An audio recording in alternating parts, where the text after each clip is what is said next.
All right, hook us up with the first practice debate of the season.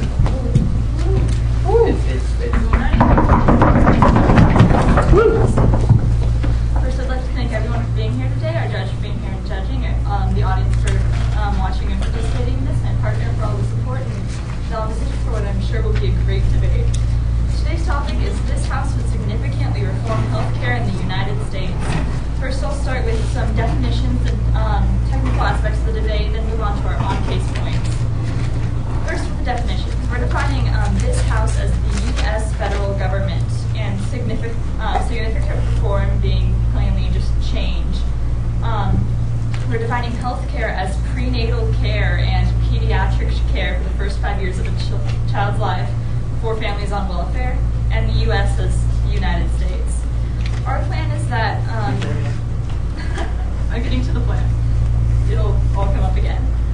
So our plan is that we should have free prenatal care for women who are on welfare, along with pediatric care for the first 5 years of a child's life if they and their family are on welfare.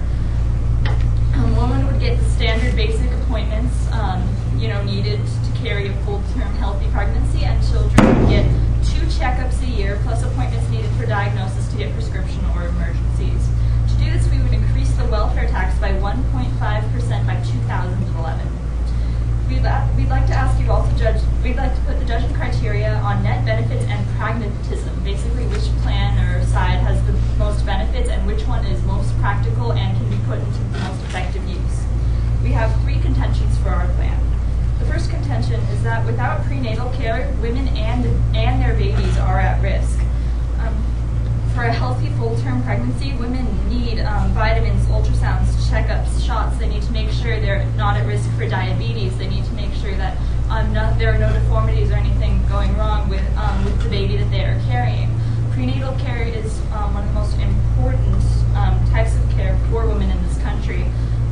Again, women make up half of the population, and for the ones who cannot afford the standard care that they need to carry these children full terms, they should be allowed this privilege. They need this kind of health care. They need this kind of prenatal care. Again, it's not only for the women, but for the babies they're carrying. 2 lives per case here that we must be watching out for and must make sure they have everything that they need. Our second contention is that the first 5 years of a child's life are critical.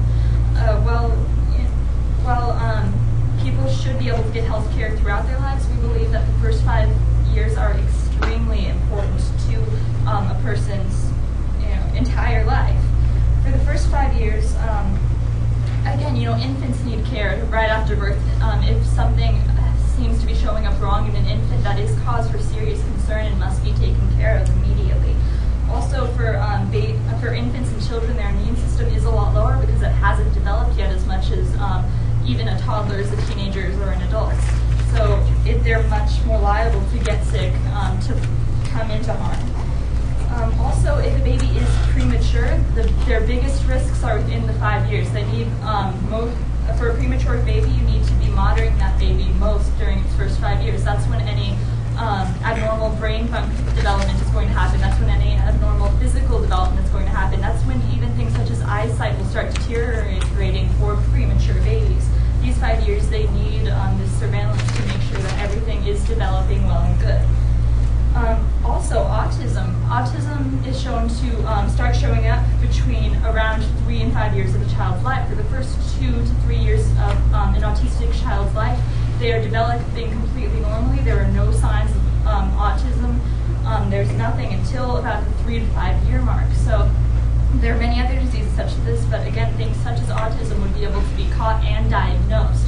There are many women who can't, many children who can't get to the doctor do go undiagnosed with autism for years. People just saying that they're extremely shy, having so many barriers to get through because they haven't gotten this diagnosis, and autism is on the rise. So, even if it's only this, this is only one area, but autism is a huge area for especially young children. Also, sickness, even common things such as the cold or the flu, if a teenager catches it, if an adult catches it, it's not that big of a deal. It really is infants and the elderly who these sicknesses are going to impact most. their death rates go way up. The U.S. is ranked 22nd in infant mortality. We are right after Taiwan. And as you know, this country has so much at its disposal. We've made so many leaps and bounds in the medical fields and the science fields. You know, we shouldn't be the 22nd in infant mortality rate. We should be at the very least within the top 10, if not the top 5, the top 3, or the first. Like, so many children should not be dying in the U.S. We shouldn't be so low on this chart. We shouldn't be the 22nd leading country in infant mortality rate. We should have a lot less statistics than that. Our third contention is that this plan is not too hard to put into place. It is a very slight tax raise to go to the women and children on welfare throughout the U.S. This 1.5% from each family is going to greatly benefit these women and children who need this. Also, since we have until 2011, it's a very small increase in around 2 years, so it's not a very hard plan to put into place. However, there are extensive benefits to this plan. Yes? I was just going to ask, does this plan only apply to those who are on welfare? Yes, we are only going to be looking at people on welfare. We believe that expanding it to people who are, especially that expanding it to women and children who can't afford their own care would not be beneficial, would cause taxes to go up more, and would have way more problems than allowing these groups of people to have all the basic medical care that they need. For these reasons, we believe that we strongly believe that you should vote in favor of this